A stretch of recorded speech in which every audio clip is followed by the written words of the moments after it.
Here's the deal. We're talking, we've been going through the series Ambassadors. The whole idea is that we're called to be ambassadors for Christ in our world. And we've kind of gone through all these different ways that an ambassador should participate. The one for this week is, the title of the sermon is We Intercede, right? Now, that's a weird word when you think about it, because if you think about it just in a normal context, to intercede would be to like stop something bad from happening, right? And so you think about like a physical action, like you roll up on a road rage incident and you intercede, but maybe don't get shot. Like, you know what I mean? And so like, but in the spiritual sense, a lot of times we see this through prayer. Biblically, we see this through prayer. We intercede through prayer on behalf of our world, right? But to even have the conversation about intercession, I think we have to have a larger conversation about the lies we buy into, right? And this cuts in two different directions, all right? So when it comes to the sin in our lives, we're deceived, right? This goes all the way back to Adam and Eve, and in the garden you have Eve, and she interacts with this snake. The snake is Satan, it's Lucifer, right? The whole idea is that the snake is the deceiver. The snake deceives Eve and tells her that God lied to her, and that she should partake of this fruit that God said not to have. And so she does. This is the way that sin is now. This is the way that the world is now. We buy into lies. When it comes to our sin, we are deceived. We find ourselves often being deceived. So if you think about culture right now, like let's just talk about this week, right? Anybody watch the news? Our best and brightest they're deceived. They're buying into a lie. And that lie is designed to take out God's people. That's what it is, right? There are lots of our best college campuses are involved in protests right now, protesting the war in Israel, right? And what they're saying is stop the genocide. And then also you see signs that say death to America, death to Israel, right? Okay, so first of all, this is war. There's not a genocide happening. You have civilians dying, and civilians die in war. If civilians dying in war constituted genocide, America would be very, very, very guilty of that, because in World War II, we killed hundreds of thousands of civilians. And it wasn't just the nuclear bombs, right? So genocide is on purpose trying to kill a people group, an entire people group. What's happening here is casualties of war, right? So they're protesting a fake genocide in the name of love and justice, right? Which I can commiserate with the love and justice part. But they're protesting a fake genocide while advocating for one that has been very really attempted multiple times over the course of the last couple thousand years, right? This is believing lies. This is believing lies. These are lies these are lies from the pit of hell, right? Another thing that happened this week, so this week, the United Methodist Church voted to get rid of any rules prohibiting same-sex, LGBTQ ministers, right? So now the ministers in the United Methodist Church can be any of the letters, right? And so that's what's happening. Now, I hate talking about this because the inevitable reaction is from people who, even from people in the church, but from people who don't believe necessarily what we believe, is like, that's hateful. That's hate speech. All I'm trying to say is that we can't sanction what the Bible calls sin, right? And if I call it sin, well, that's hateful. then I hate all of you because I call y'all sinners every week. Like, I'm not, there's no hate in my heart. I don't think you're anything that I'm not. I'm a sinner in need of God's grace. But we just can't sanction, we can't ordain sin. Because when we do that, we ordain the deception, the lie. The lie that if I just do what I want, if I just be who I truly am, if I just can fully actualize all these things inside of me, then I will be my most fulfilled self. And here's the problem. It's just not true, because what you actually become is your own God, and you're a sucky God. I love how educated that just sounded. My mama would hit me for that.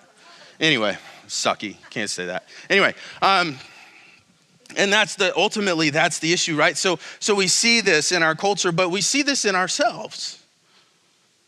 We see this in ourselves. The sins that you struggle with in your life, I would be willing to bet, because it's happened to me multiple times, that God will convict me of a sin and I will have a thought. It's not all of them, but there are some of them that have risen to almost an identity level in me, that God will convict me of that sin. And my response will be, but if I stop doing that, I will stop being me. Right? And the deception is that that's a bad thing. I would love to stop being me and be more like him. Life would be better. But on my bad days, I just want to be more like me. And then I remember where that put me. I'm a pretty bad God myself, right? So that's the deception when it comes to our sin. The other lies that we believe when it comes to our effectiveness, our spiritual, like the spiritual oomph you bring to the table. Like, you know what I mean? Like most of the time I would be willing to bet that you fall into the lie of believing that when you pray, you're just talking to the wall, right? You may not like intellectually think that, but I would be willing to bet that on your bad days, you're like, man, I sure hope that wall hears me. I'm not sure God does. Right? And I think we fall into this lie that you're just this feeble, just you, and you can't change anything, you can't do anything about it, so why do anything anyway? Right? And we see our world going down all these routes, and so you fall into that lie of like, I just can't be effective, and this leads to all sorts of horrible places. And so like the question is not whether or not we're responsible for interceding on behalf of our world. We absolutely are. The question is, how do we do it? Like, how do we do it? How do we do it in a healthy way? How do we do it in a way that honors God? How do we do it in a way that keeps it from becoming about me? How do we do it? Right? So what we're going to do is we're going to unpack a portion of the story of Esther. But let me just tell you the whole story the best I can. There's a lot going on. So it's kind of... Preaching out of Esther is always a challenge because the book's like 10 chapters, but it's all one story. So you can't really cherry pick anything. It all kind of flows together. So I'm going to try to give you the whole thing. So basically, this is the way that it goes. You have this king. His name is Xerxes. He is the king of Persia. He's the most powerful man in the world, right? He throws a big party. Because if you were a king and you liked to party, your parties would be big and long too, right? And so he throws a big, long party. In the middle of this party, in a drunken stupor, he asks his, there's gonna be a little bit of commentary in here. Drunken stupor is not in the Bible, just for what it's worth. But yeah, it's probably where you're at if you're partying for a long time, right? And so he in the middle of this party, and being a drunk idiot, he calls his wife in, the queen Vashti. He calls her in, and wants her to show herself off for him and all his friends because he's a pig, okay? And she refuses. So then, in an angry drunken stupor, He orders all of the kingdom that the men should be masters of their own houses and their own wives. In other words, if she disobeys you, get rid of her. That's a defective one, right? That's the Bible, not me. I don't think that's true. I obey my wife, if we're really being honest about it. At least I try. My socks still end up on the floor and she hits me, but it's fine. She doesn't. So anyway, she is gonna hit me after that. So he gets rid of her. So now he's looking for a new queen. And how do you think a guy like this is gonna look for a new queen? Beauty pageant, duh, right? So he has a beauty pageant. And he's like, hey, I want all of the most beautiful women to come and I will pick. And so the way that this beauty pageant works is they come to him. If he finds them physically appealing, they spend the night with him. And if he chooses for them not to be his queen, they go into the harem so that he can visit with them later, right? But he doesn't have to deal with them on a regular basis, you know? And this is just in the Bible, you know? And so that's what he does. And actually, by the way, the devil hates women. That's why this story is so gross. Because this is somebody who follows the devil, and the devil hates women. Anyway, you could see that all throughout history. So Esther wins the beauty pageant.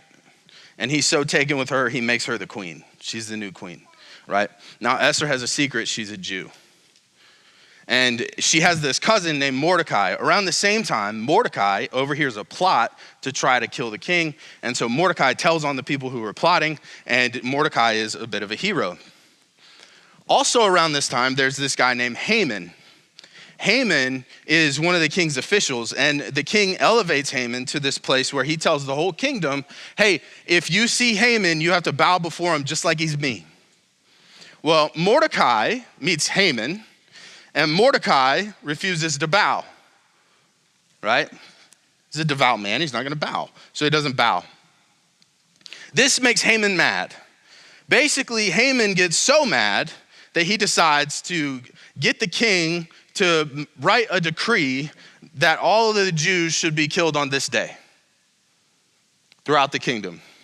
Mordecai catches wind of this, and he approaches Esther, and he's like, hey, you need to do something about it. And she's like, hey, didn't you hear the last queen got killed for not listening to the king? I can't barge in there. And he's like, listen, God put you here to save us, and if you don't save us, somebody else will, but you'll die. And she's like, okay, fine, if I die, I'll talk to him. And then, so she says, hey, I want to have a banquet with you and Haman there. So they have this banquet. And then she's like, at the next one, she's like, I want to have another more private banquet with the two of you. So after the first banquet, Haman leaves and sees Mordecai outside of the palace. And Mordecai again doesn't bow to him. So he's like, you know what? I hate this guy. I'm going to get my people to put this 75-foot stake in the ground so that when the day comes to kill all the Jews, I can put Mordecai on the stake. I can impale him. It's like, that's going to be the plan. Next day goes to the next banquet. In the night between the two banquets, the king can't sleep. So he has people come and read him the history books of the kingdom. And through that, he's reminded that Mordecai had saved his life. So the next day, he tells Haman, hey, take Mordecai around and have everybody praise him. God's got a sense of humor, right? So Haman's angry about this. They have the banquet that night. They're like, hey, what's the banquet? What do you want? Like, the king looks at Esther and says, I'll give you up to half of the kingdom. What do you want? And she is like, well, I just don't want you to kill my people. And he realizes she's a Jew. And he realizes that Haman was trying to do this. So Haman gets put on the 75-foot stake. And they have to figure out a way around the law because the king can't repeal a decree that he put out. So they figure out this whole plan to get around it. And ultimately, God's people are preserved and everything is okay, right? What we're going to do is we're going to camp out on the conversation between Esther and Mordecai. This is in chapter 4. And it's we're going to be verses 10 through 17. So let me read it to you. Then Esther told Hathach to go back and relay this message to Mordecai. All the king's officials and even the people in the provinces know that anyone who appears before the king in his inner court without being invited is doomed to die unless the king holds out his scepter.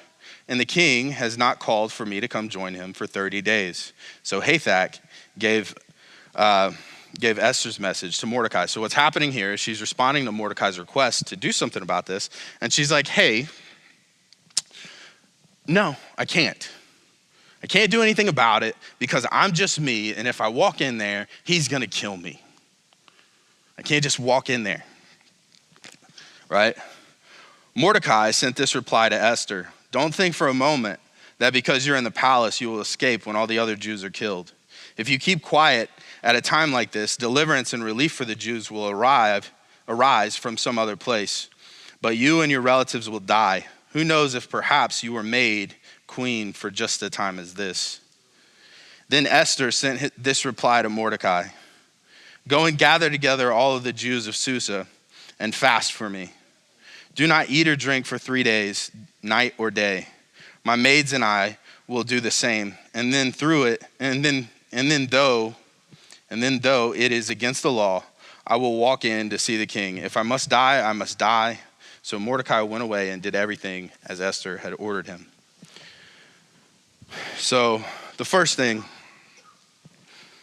when it comes to interceding, when it comes to praying on behalf of our world, the first thing is this: we have to be faithful in the place that God's put us. It's a mindset. I need to be faithful in the place that God's put me. This is an important mindset, especially for today. And here's why. The world is straight up overwhelming. Like overwhelming. Unpack this for just a second. It used to be, not even that long ago, if you wanted to read all of the information of current events available to you, you would get the newspaper. And then you would just read the headlines. I'm going to go ahead and assume that the majority of you have a screen time on your phone that's probably north of 4 hours. In 4 hours, you could read all the newspapers. And if you did, you're a nerd.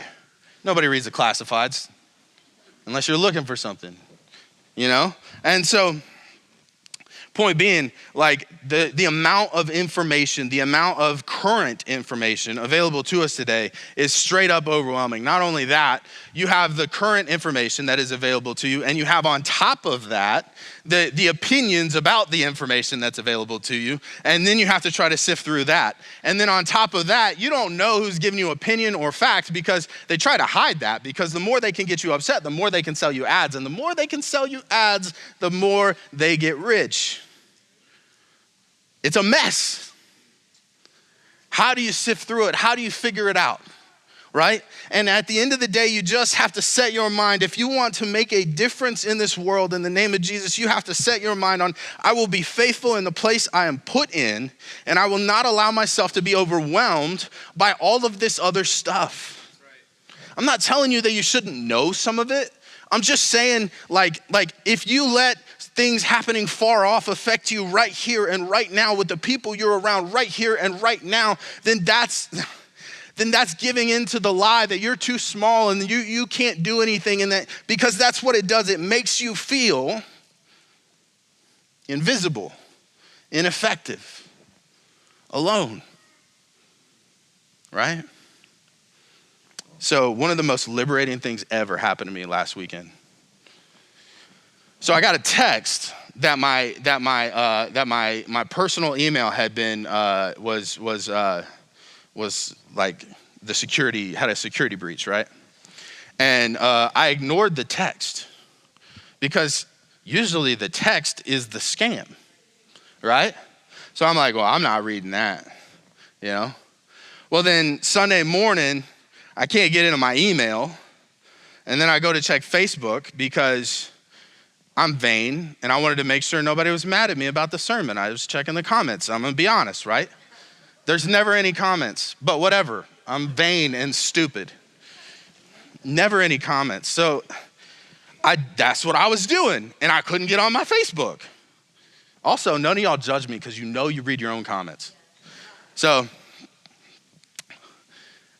I couldn't get on Facebook, and I'm like, what is happening? So then I'm like, hey, maybe that text was real. So I go on my email, reset the password, and get back into it, right? I have to do all of this to re-secure my email. And then I try to log into Facebook, and it goes, your account has been disabled. So if you saw anything highly inappropriate from me in the night of last Saturday, I'm really sorry. It wasn't me. It was somebody in India. Like, that's not me being dumb. That's literally, it said the breach came from India, right? And so I'm like, okay, I don't have a Facebook because they didn't suspend it. They flat out disabled it. And in Facebook world, that's gone. Like gone. So I don't have a Facebook anymore. It's pretty nice. It's pretty great. Y'all should try that. It's pretty great. Like, you know the death scroll? Okay. Let me translate that. You know when you're sitting on the toilet and you scroll way too long and you get yelled at because you've been in there too long? I'm getting some looks. It's mostly, I think, wives elbowing husbands. But anyway, right? The death scroll. That's the death scroll. When you're like, man, I really should stop doing this. And then 20 minutes later, you hadn't stopped doing it, right? That's not as big a deal anymore. I found myself death scrolling on ESPN.com, like their app or whatever. But I'm only interested in a little bit of that, so that went by fast, right? I've got some of my life back.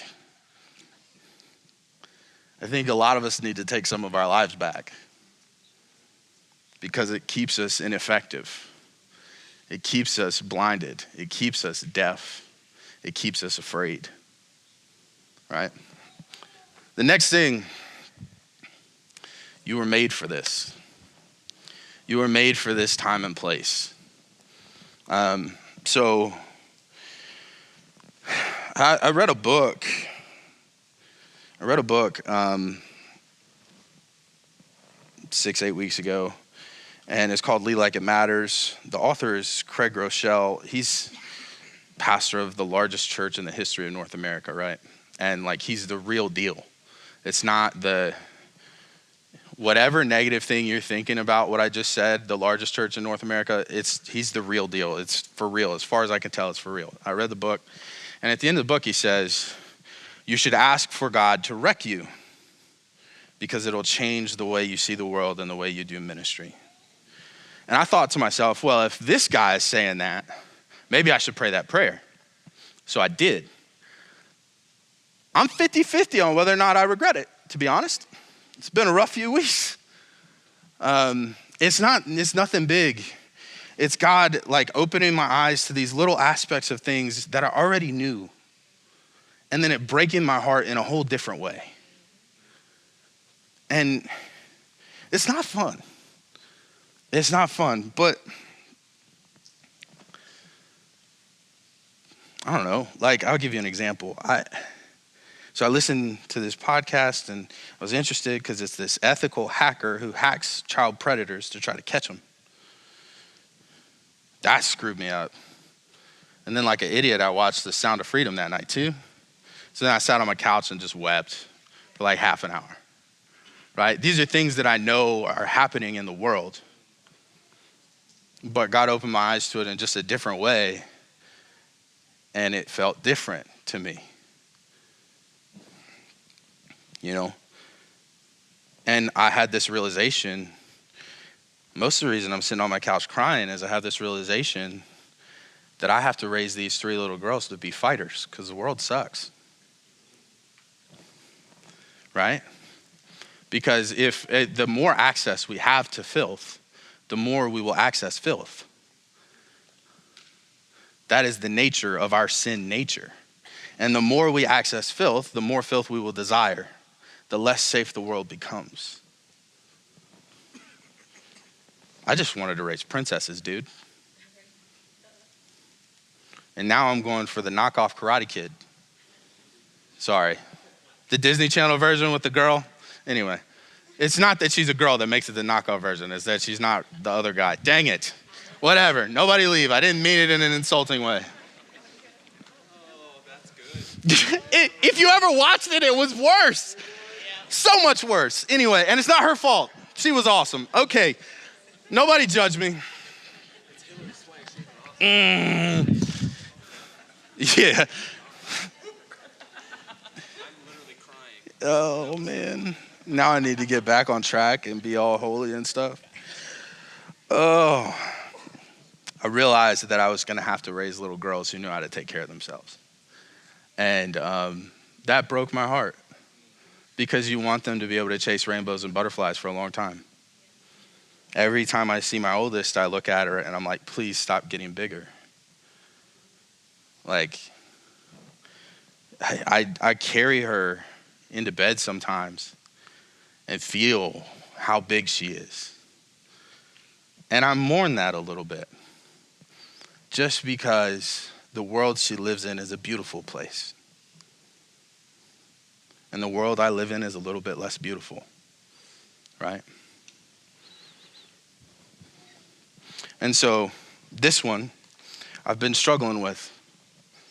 You were made for this time and this place. I've been struggling with this. Like, am I actually made for this time and this place? Like, do I have what it takes?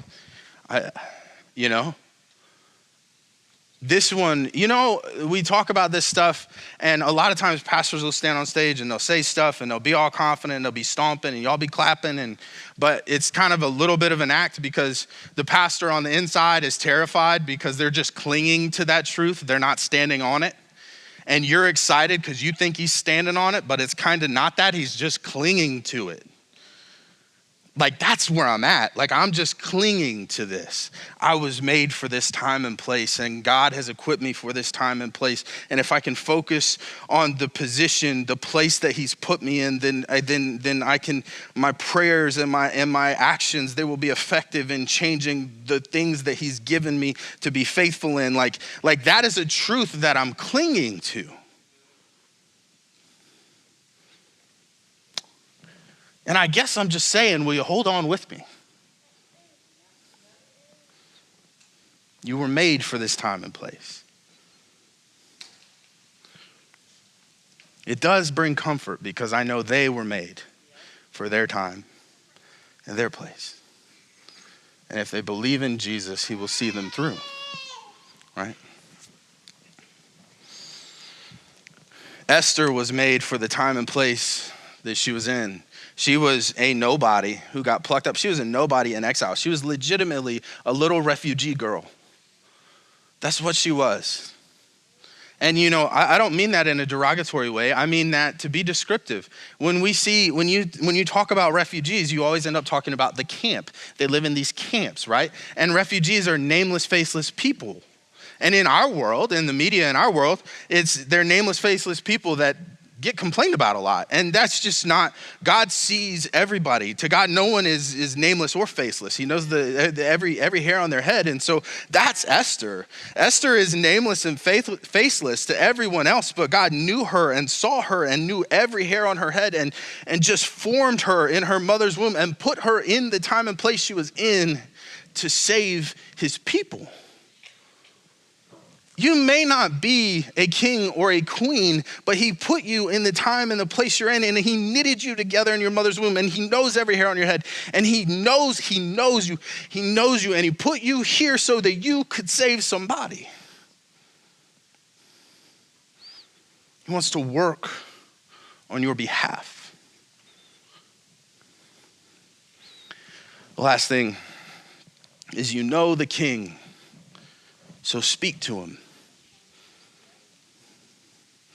You know the king, so speak to him.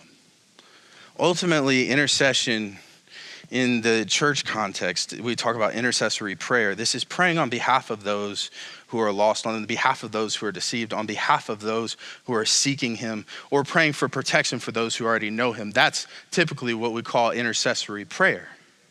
right? And so like, that is very much like the conversation that Esther has with the king, where it's, I just hurt for my people. I just hurt for my people. Just save my people, right? The problem here is that if we're not disciplined about being faithful in the positions that God's put us in, then the noise just diminishes us to a place where we just don't believe he's gonna do anything. We just don't believe he's gonna change anything. We just don't believe, like it diminishes us. So what happens is we think we're powerless to see change. So we lose hope in change, and we don't act on the things that God's placed on our hearts. So I have a question. I have a question for the guys. I have a question for the ladies, right? And it's the same question, but I'm approaching it in two different ways. For the ladies, like, what about our world today breaks your heart? It's that thing that he wants to use you to heal. He wants to heal that in you, and he wants to use you to heal that in other people. And guys, what about our world today makes you angry? It's the same emotion. It's just we have to get through mad to get to sad. I didn't write the GPS coordinates, okay? It's just the way it works. What about our world today? Like that indignation, right? Because ultimately, like there's a lot of us who get indignant about things we see in our world, and we get indignant, but it just turns into anger. It doesn't turn into action, because you have this righteous indignation with this belief that you can do nothing. But you can do something. You know the King. And here's what happens when we don't allow God to use those things that break our heart. When we don't allow God to use those things that break our heart, the heartbreak turns into resentment, and resentment turns into bitterness. The anger turns into disgust, and the disgust turns into hate. So we believe the lie that there is nothing we can do, and then we become something that we don't like and that doesn't look like Jesus. When what we're called to do is go to the King on behalf of our people and ask him to do what we can't. Part of the reason that the lie is so effective is that in part it's true. You ever notice that? Like when you were a kid, if you could tell a half lie, you were much less likely to get caught. I'm the only one. Are you serious right now? Thank you. I need a couple of nods. Like, I already felt judged earlier. So it's like that. I mean, you don't discover that as a kid by accident. Like that's the way that Satan works, right? And so the lie is so effective because in part it's true. The world is a big messed up place, and you are only you.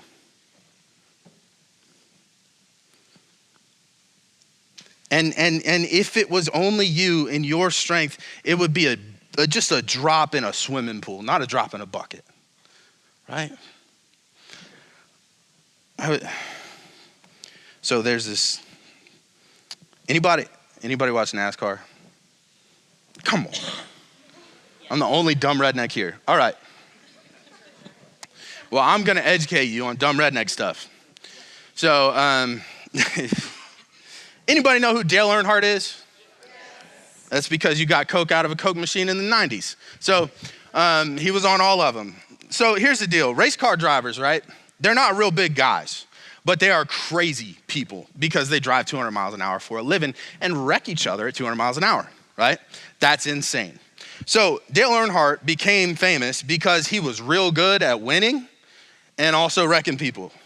So he got replayed a lot on the TV because he was wrecking people all the time, right? And so that's Dale Earnhardt became famous. He became an American icon in some ways, at least in the 90s. So he was famous for that. Here's the problem. Racing was just a whole bunch of old redneck boys that like to get drunk and fight and drive real fast in circles. That's what it was. That was the culture, right? And so if you're a guy who gets famous by wrecking people, you're liable to get beat up a lot, right? And if you're a driver, this means you're probably not the biggest guy in the room, because the lighter you are, the lighter your car is, right? Like, this is a win. So Dale Earnhardt had a buddy. His buddy's name was Chocolate Myers. Chocolate Myers was a big 6'5" guy, and he was his fuel man. You had to be a big guy to be a fuel man because the cans are real heavy. You know, it's like 15 gallons of gas, right?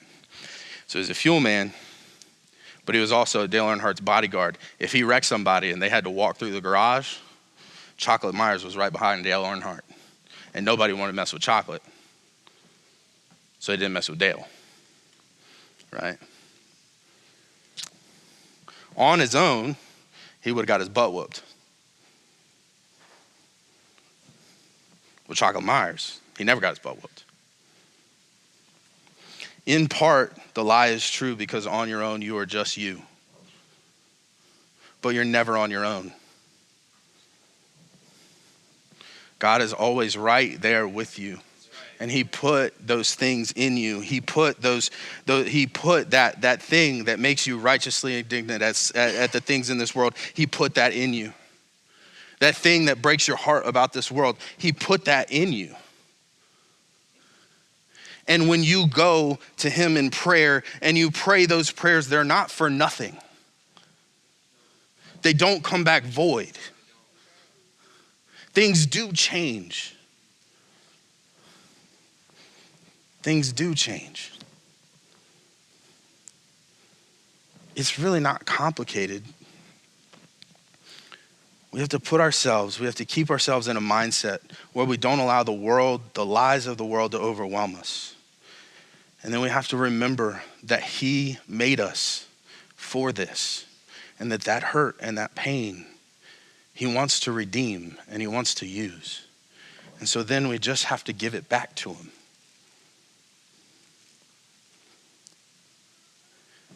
The giving it back to him part takes courage. I'll just say this. We'll end with this. I hope you don't mind story. I forgot to ask. So we were walking, me and Logan were walking a little bit ago, a few weeks ago, and he had some stuff going on. And he was just like, man, I'm frustrated because I don't know what to pray. I feel like I could pray this, and I feel like I could pray that, but neither one of those feel adequate. And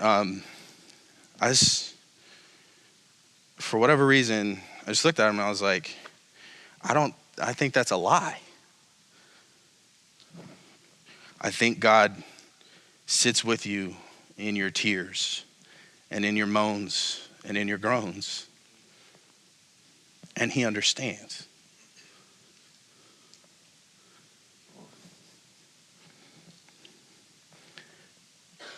We have to have the courage to stop with the church speak and sit with him in our tears and our moans and our groans, and believe that he'll do something with it. Believe that he understands it. Believes that he's going to redeem it. Let's pray. God, we thank you. We thank you that you're good. And we thank you that you've made us the way you've made us, and that you want to use us. You want to use us to make a difference in our world. I just pray this morning, God, that I pray that we'd have the courage to give you those things, that we'd have the courage to pray on behalf of our world and on the things that break our heart about our world, and that we'd give it to you and that we'd trust you in it. But God, I also just pray that you would not allow any of us to feel like we need to say it a certain way, we need to do it a certain way. Don't let us get distracted by all the silly things that we get distracted by when we pray. Lord, just let us meet with you and let you minister to our hearts while we beg you for what you've put on our hearts. And then, God, in your grace, let us see things begin to shift. Amen.